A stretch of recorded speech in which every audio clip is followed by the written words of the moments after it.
50 years ago, a farmer on Scotland's Orkney island of South Ronaldsay was digging in a mound close to cliff tops when he uncovered an entrance into a dark, subterranean chamber. What he found staring back at him was 30 human skulls. When the tomb was excavated, the remains of a staggering 342 people were found, but not one of them was a single, complete skeleton. Someone or something had scattered the remains around the tomb. Trying to figure out what, Ronald Hutton enters the burial chamber. Getting into this tomb is difficult, dirty, and uncomfortable, and that's the way it was designed. You have to crawl, you have to bow your head in humility and enter a different world.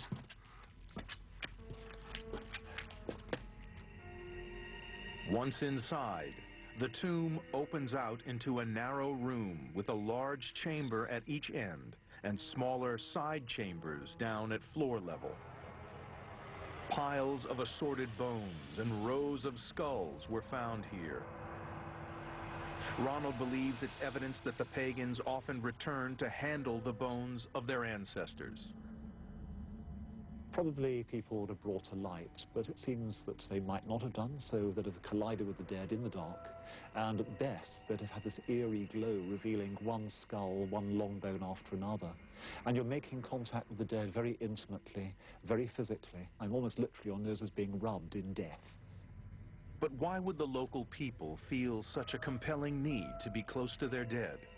The answer appears to lie in the young age at which so many died. Studies of the bones have revealed that very few of the dead were over 25. Most of the people in this population would be children and adolescents. They'd be desperately reliant upon oral tradition, whispers, tales of what had happened before, to have any sense of continuity, because actual experience, lived history for the people in this tomb is very, very short indeed, which means the power of the dead is all the greater. The lack of complete bodies means that the skeletons may have been broken apart and stripped of their flesh before being brought into the tomb. Clues to how this might have been done lie among the human remains: sea eagle skulls and talons. It seems likely that eagles were an integral part of the pagan death rituals that took place here. Now this could be that when the bodies were laid out after death, they were picked clean by these huge birds. Certainly the bones were clean when they were brought into the tomb. And this is so that the bones can be handled, can be used in ceremonies, in rituals. Or it could even be the eagle as the symbol of the entire community down here on this island. They are the people of the eagle. Today, this burial place is known as the Tomb of the Eagles, but when it was built, it was probably as much a temple as a grave. One of our problems in studying the Neolithic is what we call these places. We call them tombs, but in the modern sense that has to be wrong, because they are the temples of the time, they are the holy places. And it could be that the dead themselves were transmitters. So you use their bones rather like mobile phones to contact the goddesses and the gods. And only through the dead can you gain access to the other world. We can now rebuild the Tomb of the Eagles as it was when pagan tribesmen came here to commune with their dead. Divided into 3 sections by upright flagstones built into the walls, at either end of the tomb were compartments, one of which was full of human bones. The chambers in the western end of the tomb held dozens of skulls, and still more lined the walls beside piles of bones. And placed among the human remains were the bones and skulls of sea eagles. The only way in or out of the tomb was through the long, narrow entranceway. Back to the world of the living, and it's so bright. But the Tomb of the Eagles is not the only example of a pagan burial site in the Orkney Islands. 20 miles north is a place which holds yet more secrets about the death rites and religion of the pagan islanders, the magnificent sandstone tomb of Maes Howe. Archaeologist Erica Goodman investigates. This place is amazing.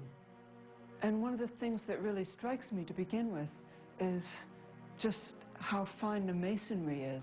Remember at Skara Brae, it was quite coarse. It was just little slabs of stone straight off the beach. You know, some of them were even rounded beach pebbles. But here it's all carved. You can see the masonry marks where they're actually carving this into a nice, neat block. Maes Howe is the largest tomb on Orkney. Built some 5,000 years ago, it's made of huge Orkney flagstones, some weighing an incredible 30 tons.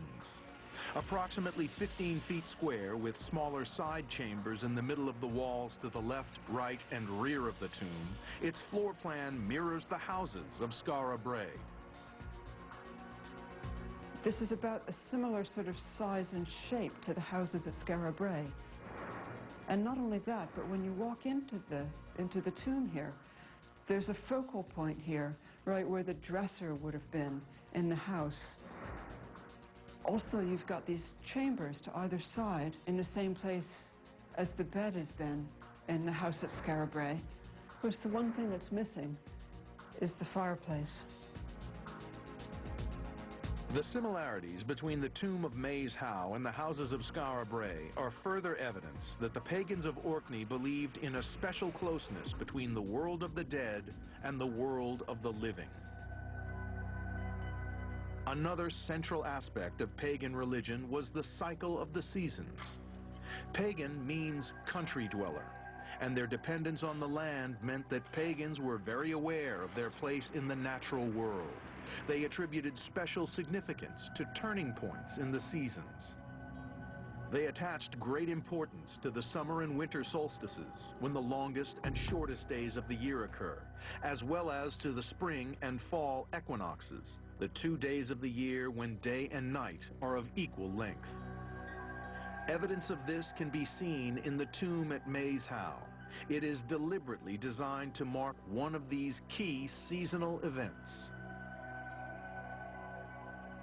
On Midwinter Day, which is the winter solstice, the sunlight comes straight down this passageway and it shines on the back of the tomb. The Neolithic engineers designed this on purpose in order to capture the moment of the winter solstice. And that's because in pagan thinking, the solstices are very important.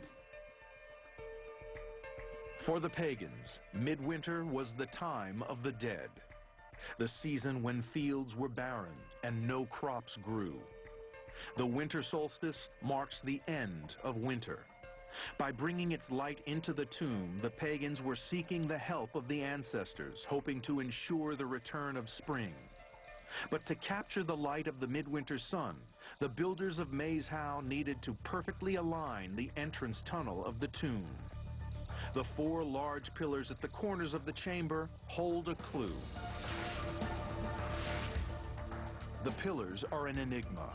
They offer no structural support to the tomb, suggesting their purpose may lie in their close resemblance to standing stones. Local archaeologist Martin Carruthers believes that the 4 stones could be part of a ring of standing stones that once stood outside the tomb. It may well be that there's a series, or have been a series of stones here, present as a circle, prior to the construction of the tomb, and it may even be that those pillar stones you saw within inside the chamber originated out here in a stone circle and were then incorporated into the later tomb. Around the outside of Maes Howe, archaeologists have discovered holes that probably once housed standing stones. It seems likely that the 4 stones now inside the tomb were once at the center of a circle of standing stones and lined up the ring with the winter solstice. The tomb was then built around the 4 stones, the entrance tunnel perfectly aligned with the last rays of the setting sun. Over time, the ring of stones disappeared, and all that remained was the tomb itself.